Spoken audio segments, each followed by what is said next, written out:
안녕하세요. 긴급경제TV입니다. 영상 보시기에 앞서 구독과 좋아요를 눌러주신다면 저에게 크나큰 동기부여가 됩니다. 감사합니다. 여러분, 한국이 1인당 소득 3만 달러를 넘긴 게 언젠지 아십니까? 2017년입니다. 지금으로부터 8년 전이죠. 그런데 그 이후로 지금까지 무려 12년째 한국의 1인당 GDP는 3만 달러대에 갇혀 있습니다. 4만 달러의 벽을 넘지 못하고 있는 거죠. 미국은 8만 달러가 넘고 독일은 5만 달러대, 일본도 4만 8천 달러대입니다. 한국은 3만 3천 달러 수준에서 제자리 걸음이에요. 이걸 마라톤으로 비유하면요. 선두그룹이 35km를 지날 때 한국은 아직 25km 지점에서 발이 묶인 겁니다.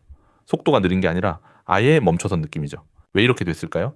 오늘은 한국 경제가 왜 4만 달러 문턱에서 멈춰버렸는지, 그리고 이 저생산성 함정에서 어떻게 빠져나올 수 있는지 팩트와 데이터로 파헤쳐 보겠습니다. 먼저 현재 상황을 정확히 짚어보겠습니다. 숫자를 보면 현실이 더 선명하게 보이거든요. 세계은행 데이터를 보면요. 한국의 1인당 GDP는 2010년 2만 3천 달러에서 2012년 2만 4천 달러로 올랐습니다. 2017년에 3만 1천 달러를 넘기면서 드디어 3만 달러 시대를 열었죠. 그런데 여기서부터 문제입니다. 2018년 3만 3천 달러를 찍은 뒤로 2022년까지 3만 3천에서 3만 4천 달러 사이를 왔다 갔다 하고 있어요. 물론 구매력 기준, 즉 PPP로 환산하면 2022년 기준 4만 8천 달러가 넘습니다. 선진국 상단에 근접하는 수준이죠. 하지만 명목 달러 기준으로는 여전히 4만 달러를 못 넘고 있다는 게 핵심입니다. 원화 약세와 달러 강세 영향도 있지만 그것만으로 설명할 수 없는 구조적 문제가 있습니다. 그러면 왜 한국 경제의 엔진이 식었을까요? 첫 번째 원인은 바로 생산성입니다. 2023년 기준 한국의 시간당 노동 생산성은 51.1달러입니다. OECD 37개국 중에서 24위예요. 쉽게 말하면 한국 근로자가 1시간 일해서 만들어내는 가치가 선진국 평균에 한참 못 미친다는 겁니다. 열심히 일하는 건 맞는데 효율이 따라가지 못하고 있는 거죠. 더 심각한 건 잠재 성장률의 추락입니다. 2000년대 중반만 해도 5% 가까이 됐던 잠재 성장률이 2010년대 중반에 3%대로 떨어졌고 지금은 2% 수준까지 내려왔습니다. 한국은행 이창용 총재도 올해 공식 발언에서 과거 3% 수준이던 잠재 성장률이 2%로 낮아졌다고 인정했습니다. 이게 무슨 뜻이냐면요. 한국 경제가 아무리 열심히 뛰어도 2%밖에 못 크는 체질이 됐다는 겁니다. 과거에는 5%씩 크던 나라가 말이죠. 잠재 성장률이 낮다는 건 경제의 천장이 낮아졌다는 뜻입니다. 아무리 좋은 정책을 써도 그 천장을 뚫기가 점점 어려워진다는 얘기예요. 자, 그러면 이 생산성 문제를 좀 더 깊이 파헤쳐 보겠습니다. 여기서 가장 심각한 게 바로 제조업과 서비스업 사이의 어마어마한 격차입니다. 한국의 제조업 노동 생산성은 근로자 1인당 15만 8천 달러로 OECD 6입니다. 세계 최고 수준이에요. 그런데 서비스업은요? 7만 5천 달러로 OECD 27위입니다. 제조업의 절반도 안 되는 거죠. 이걸 비율로 보면 더 충격적입니다. OECD가 2016년 발표한 자료에 따르면 한국 서비스업의 시간당 생산성은 제조업의 45%에 불과합니다. OECD 평균은 90%예요. 다른 선진국에서는 서비스업이 제조업과 거의 비슷한 생산성을 내는데 한국만 절반도 안 되는 겁니다. 왜 이렇게 됐을까요? OECD의 진단은 명확합니다. 첫째, 한국의 수출주도 개발 전략이 자본과 인재를 제조업으로 빨아들였습니다. 서비스업은 그 과정에서 소외됐죠. 둘째, R&D 투자가 극도로 편중되어 있습니다. 한국 전체 기업 R&D 중에서 서비스업이 차지하는 비중이 고작 8%예요. 대부분의 OECD 국가는 3분의 1 이상인데 말이죠. 셋째, 서비스 부문의 진입 규제가 OECD 평균보다 높습니다. 새로운 기업이 들어가서 경쟁하기 어려운 구조란 뜻이에요. 넷째, 서비스업 고용의 90%가 중소기업에 몰려 있습니다. 규모의 경제를 달성하기 어려운 구조인 거죠. 그리고 이 중소기업 문제가 또 하나의 핵심입니다. 동네 식당이나 편의점을 떠올려 보세요. 한국 서비스업의 풍경이 바로 그겁니다. 대기업을 100으로 놓았을 때 중소기업의 노동 생산성 비율이 어떻게 변했는지 보세요. 1988년에는 53.8%였습니다. 대기업의 절반 수준은 됐단 말이에요. 그런데 2014년에는 30.5%까지 떨어졌습니다. 26년 동안 격차가 좁혀지기는커녕 오히려 벌어진 겁니다. 여기서 역설적인 게 있습니다. 한국 헌법에는 중소기업 보호와 지원 의무가 명시되어 있고 수십 개 부처와 기관이 각종 보조금과 지원 프로그램을 운영하고 있습니다. OECD의 존 파렐리우스 이코노미스트는 이걸 거미줄 구조라고 표현했습니다. 복잡하게 얽힌 지원 프로그램이 오히려 중소기업의 자생력을 떨어뜨리고 있다는 거예요. 기업이 작은 상태로 남아있어야 지원을 받을 수 있으니까 일부러 규모를 키우지 않는 기업들이 생기는 겁니다. 이런 급변하는 경제 환경에서 발빠르게 대응해야 할 때 정보가 무엇보다 중요합니다. 지금 같은 시장에선 제일 중요한 건 정보입니다. 발빠른 시장에 대응하려면 누구보다 빠르게 시장을 파악해야 남들보다 우위에 설 수 있습니다. 구독자님들에 한해서 지금 시장의 흐름과 앞으로의 전망에 대한 견해를 전문가의 관점으로 파악해서 공유해드리겠습니다. 자세한 건 고정 댓글에 적어놨으니 구독 잊지 말고 눌러주세요. 자, 그러면 이제 본격적으로 IMF와 OECD가 진단한 한국의 저생산성 함정 메커니즘을 살펴보겠습니다. IMF가 2022년에 발표한 보고서가 있습니다. 제목이 한국의 생산성과 상품 시장이에요. 이 보고서에 따르면 한국 전체 노동 생산성은 선진국 최고 수준의 약 65%에 머물러 있습니다. 3분의 2 수준이죠. 제조업의 총요소 생산성, 즉 TFP는 선진국 최고 수준의 50% 정도입니다. 그리고 시장 지향 서비스업은요 40%밖에 안 됩니다. 총요소 생산성이란 뭐냐면요, 돈과 사람을 투입하고 나서 남는 순수한 효율성입니다.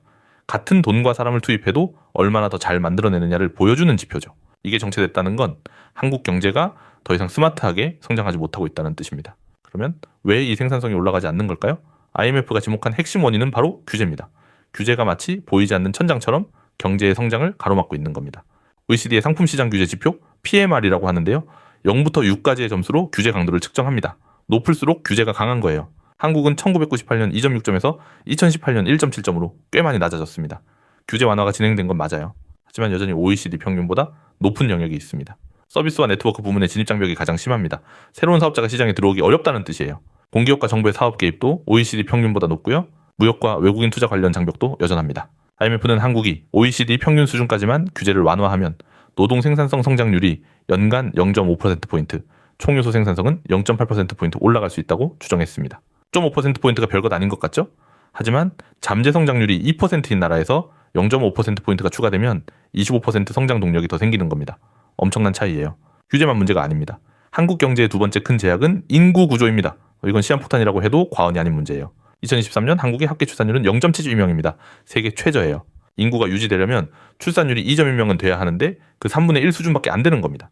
한 세대가 지나면 인구가 3분의 1로 줄어든다는 뜻이에요. 2015년만 해도 1.24명이었는데 2018년에 역정주팔로 1명 밑으로 떨어졌고 2023년에는 0.12명까지 추락했습니다. 불과 8년 만에 40% 이상 급락한 거예요. OECD는 무서운 전망을 내놨습니다. 지금 한국은 OECD에서 네 번째로 젊은 나라입니다. 그런데 2050년이 되면요, 세 번째로 늙은 나라가 됩니다. OECD는 이 속도를 이렇게 표현했습니다. 오늘의 청년 한 명당 손자 세대에는 9분의 1 수준밖에 안 된다고요. 일할 사람이 극적으로 줄어든다는 뜻입니다. 이게 경제에 어떤 영향을 미치느냐? 한국의 과거 고성장은 자본 축적과 노동 공급 확대에 크게 의존했습니다. 공장을 더 짓고 사람을 더 투입하면 경제가 커지던 시대가 있었죠. 하지만 이제 사람이 줄어들기 시작하면 이 공식이 완전히 깨지는 겁니다. IMF는 명확하게 말합니다.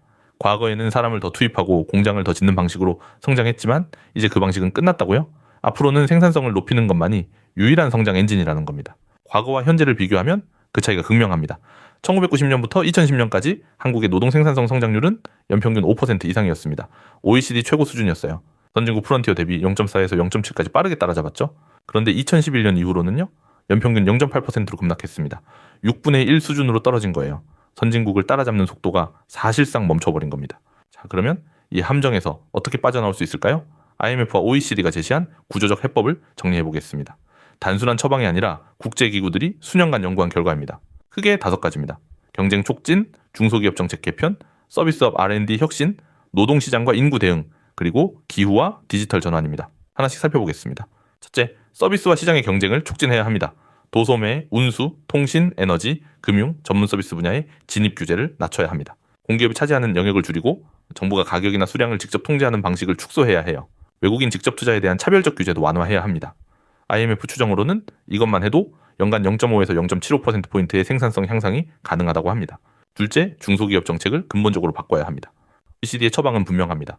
수십 개 부처에서 중복으로 운영하는 지원 프로그램을 통폐합하고 초기 성장 기업에 집중해야 합니다. 장기적으로 보조금에 의존하는 구조에서 벗어나야 해요. 기업이 작은 상태로 머무르면서 지원금을 받는 것보다 규모를 키우고 생산성을 높이는 게 유리하도록 인센티브를 바꿔야 합니다. 그래야 살아남을 가치가 없는 좀비 기업이 정리되고 그 자원이 성장 가능한 기업으로 재배분될 수 있습니다. 셋째, 서비스업에 대한 R&D 투자를 획기적으로 늘려야 합니다. 한국의 전체 민간 R&D 집약도는 OECD 최고 수준이에요. 연구개발에 돈을 많이 쓰는 나라입니다. 문제는 그 돈이 거의 다 제조업으로 갑니다. 서비스업 R&D 비중은 8% 불과한데 OECD 평균은 33% 이상이에요. 4배 넘게 차이가 납니다.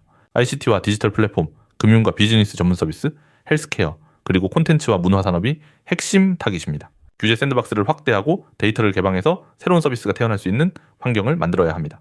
한국은 이미 K-콘텐츠나 핀테크 분야에서 가능성을 보여줬습니다. 이걸 전 서비스 분야로 확대하는 게 관건이에요. 넷째, 노동시장과 인구 구조에 대응해야 합니다. OECD가 가장 강조하는 게 여성 노동시장 참여 확대입니다. 한국 여성 고용률은 올라가고 있지만 취업 여성의 75%가 주 40시간 이상 일합니다. 장시간 근로와 경력 단절이 여전히 심각한 장벽이에요. 유형 근로제를 확대하고 육아휴직의 실효성을 높여야 합니다. 연공서열 중심 임금 체계를 직무와 성과 중심으로 바꾸고 정규직과 비정규직 사이의 벽을 낮춰야 합니다. 그리고 근본적으로는 주거비와 교육비 부담을 줄여서 아이를 낳고 키울 수 있는 환경을 만들어야 합니다. 다섯째, 기후변화와 디지털 전환을 새로운 성장 엔진으로 삼아야 합니다. OECD는 한국이 2003북 온실가스 감축 목표를 달성하려면 배출권 거래제 총량을 더 강화해야 한다고 권고합니다. 전력 요금의 환경 비용을 제대로 반영해서 에너지 효율과 녹색 투자를 이끌어야 해요. IMF와 OECD 모두 이 전환이 위기만은 아니라고 봅니다. AI 반도체, 클라우드, 데이터 센터, 그린 인프라 같은 분야에서 새로운 고부가 가치, 제조와 서비스 수요가 만들어지기 때문이에요. 한국이 강한 반도체 경쟁력을 이 전환과 연결시키면 생산성 제고와 성장 잠재력 확대를 동시에 잡을 수 있습니다. 자, 이제 전체 그림을 정리해 보겠습니다. 지금까지 살펴본 내용을 큰 틀에서 조망해 보죠. 한국의 4만 달러 정체는 하나의 원인이 아닙니다. 서비스업과 중소기업의 저생산성, 상대적으로 높은 상품 시장 규제, 초저출산과 고령화로 인한 노동 공급 제약, 소비와 내수가 약한 수출, 편중 성장 모델, 이 네 가지가 복합적으로 얽혀서 만들어낸 구조적 함정입니다. 어느 하나만 고쳐서는 해결되지 않습니다. 네 가지 문제가 서로를 강화하는 악순환 구조이기 때문이에요. IMF와 OECD의 분석을 종합하면 두 가지 시나리오가 나옵니다. 개혁에 성공하면요, 규제 완화만으로 연간 0.5에서 0.8%포인트의 생산성 향상이 가능합니다. 잠재 성장률을 2.5에서 2.8% 수준까지 끌어올릴 수 있어요. 가계소득과 소비 중심으로 성장을 다변화할 수도 있습니다. 반대로 현상을 유지하면요, 중장기 성장률이 2% 아래로 떨어질 위험이 있습니다. 노동인구 감소와 생산성 정체가 겹치면서 선진국과의 격차가 다시 벌어질 수 있어요. 결국 핵심은 이겁니다.